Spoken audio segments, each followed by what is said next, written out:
do you do it? How do you keep yourself going when all you can see in front of you is dark? Gotta find the light. It's a really good question. So, first of all, this isn't a career for the faint of heart. It's a career where you're going to have an exceptional amount of fun, where you can make an exceptional amount of impact, and you can make an exceptional amount of money. But it is not easy. This is not a career where you're trading your dollars for your skills. This is a career where you're going to try and build something that largely hasn't been done. And there's an element of risk to that. So if you're ready for it, you should do it. I always say that no one should be an entrepreneur unless they want to be an entrepreneur. Yeah. That's kind of the first thing. Then the second thing is you need to just have not a lot of people, but you need to have a couple people around you who really understand this and support you. So for me, I had like an exceptional co-founder for 20 years. Actually, Ken knows my co-founder. I had a couple of other entrepreneurs that went before me that I could bounce ideas off of, which is why rooms like this and building networks like this is really important. Because when you're in the process of, like, I call it like the chewing glass part, like just so painful, everything's going wrong all the time. You have to be able to call people like you and be like, or like your other friends who have been founders and say, like, look, was this what it was like for you? And they'll always say, yeah. Because every valuable company that has been created almost went bankrupt. Not like once, not like twice, like the whole way up. Like Apple didn't almost make it at one point. Nike didn't almost make it at one point. Like you look at these companies, it's like there's no exceptions to the rule. It's very, very messy to build a business. And so if you can keep people around you that are good, if you can keep other entrepreneurs around you who could remind you that it almost didn't work for them and then it did it, and they can remind you to focus on the things that matter. Because one of the things that happens as a founder is that you'll have an idea and you'll tell all your smart friends. And most people's friends are not just founders. They're kind of like everyone. You have a smart lawyer friend, a smart doctor friend, a smart accounting friend. But those aren't the friends you really want to talk to. Because all of those friends are really going to want to point out why your business might fail. And why it sucks. Yeah. And the worst part is, Ken, they will be right. They will be correct in identifying all the risks your business have. But you do not build a business by taking your risk level to zero. Build your business by focusing on a couple things that really matter and getting those done. So, because again, one partnership could change your business. One deal could change your business. Getting a killer price on a property could change your business. Figuring out before you buy something that there's a huge, septic sewage environmental problem that's going to cost you an extra $1 million, like that you need to know. So you have to focus on those things that move the needle. And then I feel like you grow this like resilience shield. It's probably the way to do it. Where the hardest things that I've gone through in my career, I mean, as a side note, I literally had PayPal at one point pull a personal guarantee. They almost shut down our whole business at one point. I remember we had one deal that went sour a long time ago. They called us with like 6 PayPal lawyers on the phone. We're like these 3 little founders. They're like, you guys are personally liable for $1 million. I was like, in the back of my brain, I was like, I have $10,000 in my bank. I'm so fucked. And my co-founders didn't have much more money. And I remember being like, if they actually pull this personal guarantee thing, first of all, I had no idea it said personal guarantee when PayPal did my payment processing. It was like in size 6 font somewhere. It's one of the reasons and one of my big motivations starting Clearco, because I was so angry for being screwed over early in my career. And I thought it was so unfair to founders. And every single day, I thought I was going to not only have to bankrupt the company, but bankrupt myself personally. And I woke up, I was maybe 25 years old at the time. I woke up every single night at 3 a.m. in cold sweats for like 35 days straight. Wow. And I like fought my way out of the situation, like more deals. We did so many things to like fix the problem when we had it. But I remember after I had lived through that, I literally felt like Superwoman. I was like, oh, you can give me anything. You can give me a person that's quitting. You can give me a market change. You can give me someone suing me. It just doesn't matter, because those are very normal things to happen in the course of business. And so part of this is that you grow very, very strong as you become a very good operator, because you've just seen so much that nothing phases you and you have a very good toolkit. You guys can clap. Let's go. 12 seasons on Dragon's Den, right? So 10? Decade, yeah. In 10 seasons on Dragon's Den, on and off camera, how many pitches have you listened to? How much did you do in a show? Oh my gosh. I listened to like 200 at least a season. So there's like 2,000. 1,000. I probably see an equal number of pitches off the show because I'm an angel investor. So it's like I've seen at least from just like structurally doing this. I mean, I've never actually thought of this number. I've seen at least 4,000 pitches. And then I've been doing this since undergrad. So that's probably like 10,000. In addition to your own pitches. When you think about everything you've seen, this might be hard for you to pinpoint down, but I think this is going to come to you really quick. If you could kind of list 3 of the biggest mistakes that you've seen as similarities in all these bad pitches and all these mediocre pitches.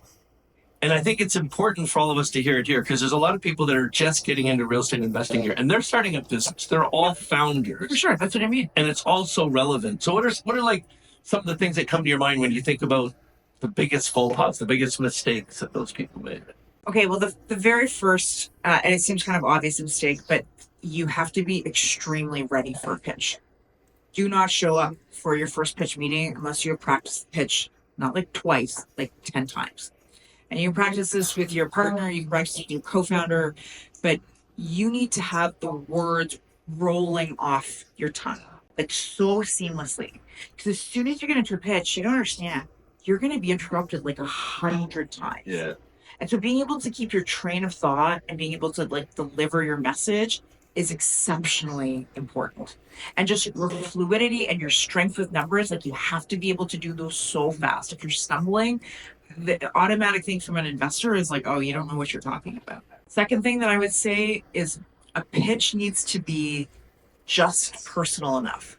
So like no one wants to hear your like entire life story and your bleeding heart story, but you need to tell me how you are going to be an exceptionally resilient human. So telling me some stories about probably when you struggled or when it hasn't done well and when you fought through and got a great outcome is pretty important. And why you're starting this business and what this means for you. Because one of the crazy things is that humans don't really remember numbers that well. It's really crazy. You really remember if the numbers like made sense or didn't make sense. But in a week from now, it's very hard to remember exactly, was that like, 70,000 there? Was it like 90,000 there? Something around there, right? But you can remember someone's story forever. Let me give you an example. How many people remember the story of the Princess and the Pea? Yep. Hands up. Literally, everyone. When is the last time you heard the story of the Princess and the Pea? Like 28 years ago? Like we all remember this stupid story about this girl sleeping on a pea and she couldn't sleep. And it's, I think, part of the human evolution is we are literally structurally designed to remember stories very differently than we are designed to remember facts. So you need to tell a memorable enough story about who you are. And again, if it's a great property, it's like this person grew up here, had a tie here, and like it's this theme, and like this is why this matters to them. That will always stand out. And then my third thing is you need to remember that when you pitch, you need to set up a lot of meetings. When every single round I did at Clearco, I did 100 pitch meetings around. It's like your true number. That's not like a exaggerated number. 100 meetings every round. Because it takes a lot to find a right match. You're effectively looking for a marriage with no sex. Think about it. You are financially tied to your investors for, 10 or more years usually. It's very, very difficult to buy out an investor for the most part once they become an equity investor. And you guys are tied. And so it's not only you that needs to raise the money, it's also them that needs to feel like there's a really good bond. And you just get that by doing, a series of meetings. Dragon's Den. Mm-hmm. What's your favorite deal that you've done? What's made you the most money? And what's the one that's got away? Oh, good questions. Okay, let's start with the one that got away first. So 6 seasons ago, 21-year-old blonde girl walks on the show with a backwards baseball cap, t-shirt, and jeans. And she says, I really like candy, but sugar's bad for you. So I spent a bunch of time in my kitchen cooking up these stevia gummy bears. So we like taste these gummy bears. I mean, I like candy, so I'm like, let's taste what these are like. And the gummy bears, they taste pretty damn good. I'm like, none of this story makes a lot of sense. Like, you're 21 years old. Usually, when you make new consumer packaged goods products, you need like a food science team. But I guess you could have, bought the molds on Amazon and cooked with gelatin a bunch and figured this out. And she says, "Look, I've done a couple $100,000 in sales, and I'm, I really want to do a deal." So I miss getting the deal on the show, which is fine, because she does a deal with Jim, and the Jim deals some clothes. So she comes back to me, and I remember, it was 2017. I remember she's sitting in my office like this, and she looks at me. I mean, when you're a kid, and I started as a kid, so I can kind of make fun of kid entrepreneurs. Yep. And she goes, she's doing $2 million in sales. She wants a $20 million valuation. That is rich in consumer packaged goods land. 10x is really rich, right? You're usually like 1 to 2 times revenue at this point. And she goes, "Michele, I'm not selling this company for $1 less than $20 million. That is like a bold amount of confidence for someone that started in their kitchen and is merely running this. So I couldn't get around to putting money into $20 million. I just thought it was way too high at $2 million in sales. I loved the product. I did like her. Tara Bosch sold her company last year for $400 million in cash. Good for her. Okay, so give me a bit more on the deal. How much did she want you to put in? How much of that would you have actually owned? Oh, I mean, it's like, it could have been anything, right? I could have put in $100,000. The whole point at 20 times is like you're up so much, right? Yeah, it's return. Like at that point, it could have been $1 million, could have been $100,000. Like, you can still kind of negotiate with these deals a little bit after they come off the show. But whatever it was going to be, it was 25 times that. So anyway, the company was called Smart Sweets. You've probably seen them all over Canada and the US. It's actually a very good low sugar candy product. But anyway, I'm so proud of her. We're really good friends now, but she is always my one that got away. I've also invested in a lot of other 21-year-olds that lost my money. So it's not totally age agnostic. I will give you some other deals. I have a lot of deals that I liked and a lot of founders that I've just become like really deep friends with. Like, the founders that I invested in, like, they come to my birthday party. Like, you really get to know these people really well. One very good story that I have is we invested in a Chinese founder who came on with a fingerprint padlock. In a fingerprint padlock? Padlock, yeah. Oh, wow. It's actually perfect. Called Tap Lock. It's actually a really great product. Instead of you needing to remember a code or a combination or any sort of property management tool where you actually want to see how people log in and log out and who's actually like going into a storage locker or a utility closet or something like that. It works really well. And we invested in Michael, and this company has done like well, but it's not 100x. You know what I mean? It's like grown steadily year over year. But what we didn't know when we invested is Michael's family is like not like a little deal in China, like a big deal in China. Wow. So then during the pandemic, we literally had doctors calling us looking for, masks and all the PPE that things needed. Trudeau's planes weren't leaving Canada. And I remember at one point, because of Michael, we had brought in 1/5 of all of the PPE into Canada. Really? 8 months into the pandemic. Wow, that's pretty cool. It's really cool. It's a really cool story. And we literally did it just, you know what I mean? Just because Canada needed help. But you would never have guessed that from a fingerprint padlock company, it would go to probably one of my most valuable Chinese relationships. So there's like another good. A really cool company story is a company called RV Easy. And this is a good story about how founders often matter more than the business model itself. So Has anybody here heard of RV Easy? Yeah. Is anybody a user on the platform? Yeah. Does anybody have a vehicle they've listed on it that they rent? Oh, that's amazing. Awesome. Yeah. So this is like a great one. I mean, Will and Mike come on the show. They say we're going to build the Airbnb of RVs. What's remarkable is the season before we had two founders from Calgary that came on with literally the identical pitch. Like, we're going to build the Airbnb for RVs. The founders from Calgary hadn't figured out the insurance thing. Everyone's like, why can't Airbnb build this? Well, because you're renting a moving vehicle. So there's a whole insurance component of doing this. It's way more difficult than renting a stationary home. And the RVs guys came on. They said they had personally bought 4 RVs themselves and started renting them out. I knew that they were serious. They were an ex-police officer, which same background, and an ex-military veteran that had gone to Afghanistan. And they were, I think they had like 100 RVs on the platform. Already, they're on the show. Yeah, like, but that's like nothing. You know what I mean? It was like very, very small. I think I invested $150K at a $500,000 valuation. And this year they'll do like $80 million of revenue. So with a decent profit margin, I'm guessing. Yeah, so that was like a big win. That was a really big win. So you get deals like that too. Did anybody do that math? If the company was worth $500K and she put $150K in, how much of the company does she own?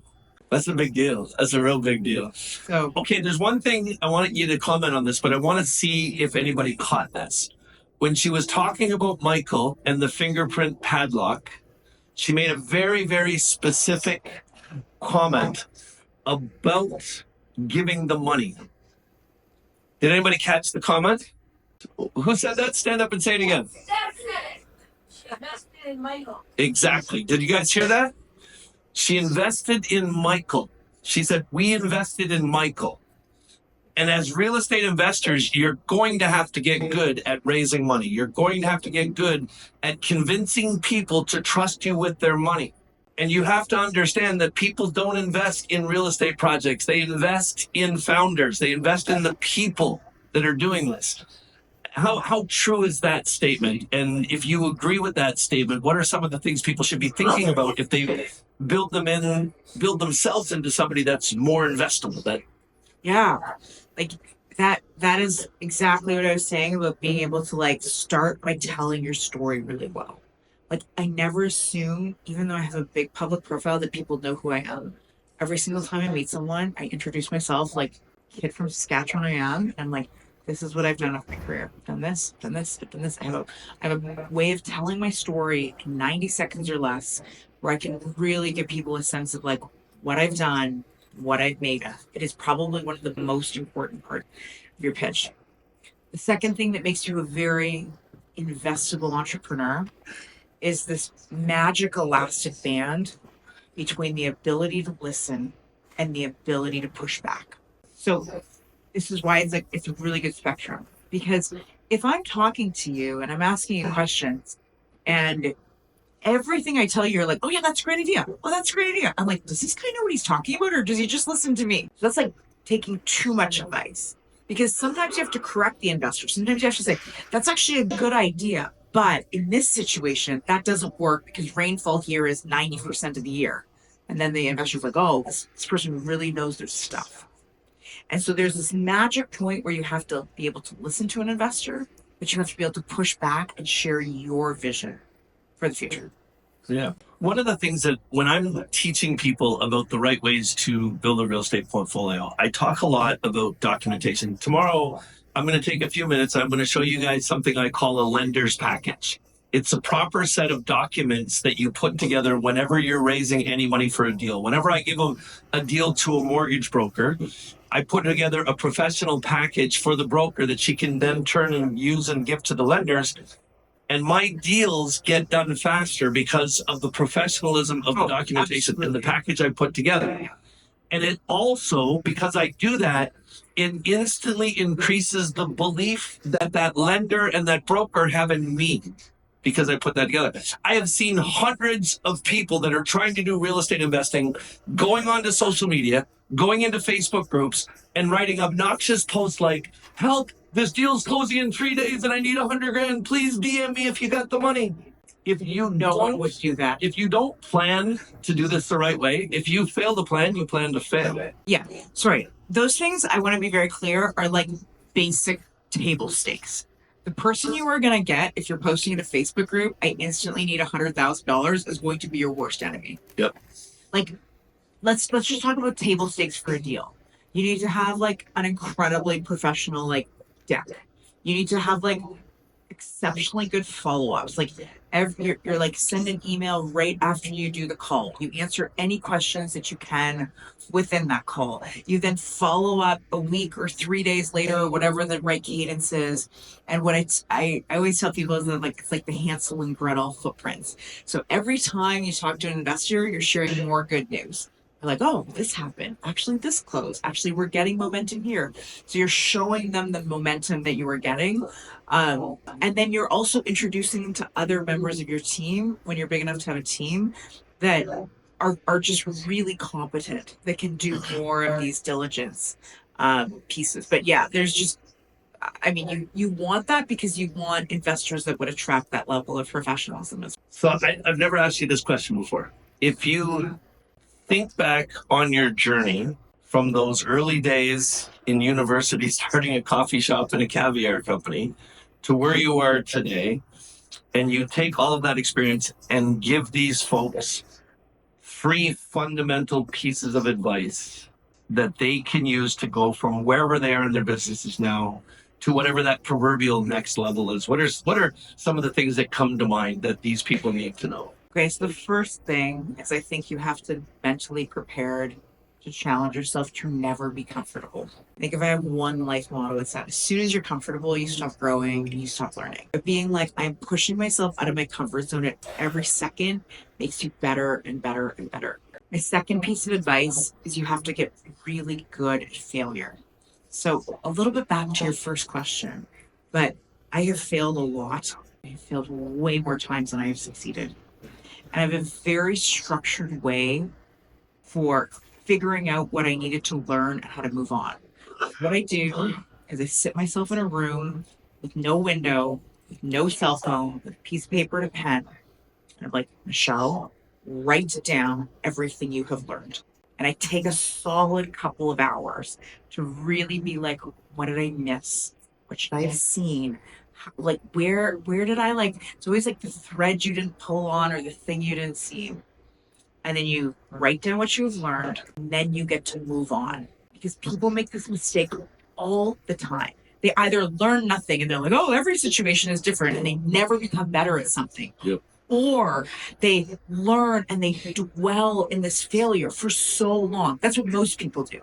But this is your exercise. You cannot do this with a cell phone. You cannot do this with distraction. You have to like mentally go inside your brain and be like, where do I need to rewire what just happened to me? Because if you can take that human experience and make yourself stronger from that, it totally changes. And then after that, you need to move on very quickly. Now it's time to try new things. Great, it didn't work. Now I have to move on.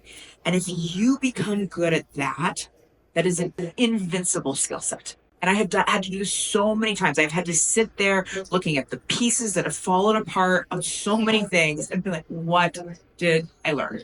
So that is probably my second piece of advice. And then the second thing is like, or the third thing maybe, and this is my own piece of advice for me, is like I took everything so seriously in my life. I wish I would have had like more fun along the way, because building businesses is really fun. Doing it with people you love is really fun. It is one of the exceptional advantages of this career. Is for the most part you choose who you work with. Yeah. You choose your lawyer, you choose your accountant, you choose your co-founder, and unlike conventional work where you get to join a group and you don't have very much control over who is in that group. In this job, you get to build that group yourself. And so use that, because the people you spend the most time with give you an exceptional amount of joy. Absolutely. All right. We're at a real estate conference here. So I need you to tell everybody about some of the real estate deals you're doing right now. And I just got a chance to go down to Barbados and Yes. see your fourplex, your short-term rental. Fiveplex, yeah. Fiveplex. It blows my mind what you're doing with this place and type of money, but go over the details of the deal with everybody. It's a great project. Oh, should I go like into the details? Yeah, absolutely. Okay, so first of all, I love doing events with Ken because I get to learn something. I made my money in technology, and then I think when you make your money in tech, one of the biggest things is I really want things that are not like tech. Yeah. So things in tech could be worth $0 or $100 million. And there's a very big range, and things that are worth $100 million today could be worth, $6 next week, right? Absolutely. So the first thing is to really understand what the value of your asset class is, which is that there is still a remarkable amount of stability in it. There's still a remarkable ability to get leverage within it. I mean, you're never going to get the leverage for a tech company. Like no bank is going to start. I mean, banks start lending to you when you're like at 50 or $80 million of revenue. Right. Like to think that you could have like $0 of revenue, but you have a piece of land and a bank will be like, oh yeah, I'll finance this. Absolutely. That's incredible. Like leverage changes the game on nearly anything. So one of my projects that we did is during COVID, my partner and I ended up moving down to Barbados because Canada was super locked down. It was literally, I went on a 1 week trip and I stayed there for 9 months. And we found an exceptional piece of land that was on the water. And one of the things that made this deal so good is that the deal was complicated to close, which made it probably a little bit more unattractive for other buyers. So we bought this like giant Greek looking building. You can look it up on the internet. It's called Coralita, Coralita apartments in Barbados. It's a giant Greek looking building. It had, I don't know, what's the frontage? Maybe 50 feet of frontage right on the water, on this, on the calmest part of the water on this beautiful bend. We literally liked the land so much that we figured that if, you know, the building didn't work out, we could just tear it down and build, you know, a mega house there. But what was complicated about closing the deal is that half the building was owned by one guy from the UK and the other half the building was owned by the other guy in the UK. They didn't get along. So we had to do a deal with two different buyers. We then had to do a deal where one of the people hadn't paid a tax bill for like 4 years. You're in Barbados. So like there's no like online registry. There's like someone going in a library being like, you didn't pay this. So the transfer of this deal took 8 months to close, which would be like that would never happen in Canada. But doing all this work, we got to grind down on price a little bit. And then we really understood that these as short-term rentals were exceptionally valuable. I mean, Ken can tell you this. So our math was basically we spent 2.7 million US on the building. The apartments make, you know, almost $75,000 each a year. So this will do between $400,000 and $500,000 of revenue. And the costs in Barbados aren't very high. It's like, you know, 100 grand. So it's been a really good investment. I've also had fun for the first time running around fixing a property. Yep. And was there. I was like, you can come over, Ken. And he's like, I was like, there's 30 construction workers on site right now. It's almost done. We have tenants back in there. Oh, wow. He was literally there like 3 weeks ago. This place is gorgeous. If you can picture this, it's basically a fiveplex on a cliff. Yeah. About 80 feet up, and there's this little stone walkway that goes down to a private beach in the most blue water I've ever seen in my life. That's always 80 degrees. It's freaking gorgeous. So that's the other thing is that, and look, again, this was a complicated deal, and the property was not very well maintained, right? I don't think these previous owners had done, like, we literally found like a fan that I don't think had been dusted for 30 years. Like it was really bad. But there was a couple things that mattered in this property. The first is that the location was like, I mean, exceptional. Like it doesn't really matter if your light switch is broken when you're looking at this like incredible view of the water and like a turtle swims up. Like you just don't care about the light switch. You care about the light switch when like you're looking at a parking lot. So I think choosing location is like exceptionally important with these deals. The second thing that I've learned the hard way, not once, but twice, is that, and this is why in some ways it's better to invest in real estate funds than being the landlord yourself, is that when you have structural maintenance problems, it is almost an unlimited amount of money for something that you cannot charge your tenants for. Yeah. And so the huge advantage in Barbados is we bought a concrete building. Concrete is like one of the most incredible things that you can build on it because even it lasts forever. In no maintenance, it lasts forever. Like that thing doesn't have like compared to the Toronto property that had tons of structural damage, like it was just nothing was moving, nothing was cracking, there was water leaking. Like those are the things you really want to look for. I would never trust one building inspector. I would always hire two. I would always hire your own. I would always be really, really careful because by the time you're hiring a building inspector, you're so excited. You've done the math on the property. You think it's such a great deal. You're probably in a bidding war. But buying a place with $1 million structural damage, which is a mistake that I've made previously, is so painful. So that was the other really good thing about this property is that I would buy and build a house out of concrete forever. It's amazing. So you paid 2.7 for it. Yeah. What do you think that they've literally gutted and rebuilt all 5 units, and they're freaking gorgeous. They're like this Spanish tile everywhere and beautiful round rooms and everything. What do you think the total of the renovation cost was all then by the time it's done? Like, not very much, like $200,000-$300,000. So 200 or 300 grand. So it'll be up to $3 million in on the deal. And these units are making how much annually per unit? $75,000. $75,000 per unit. Yeah. That's freaking crazy. That's a lot of money.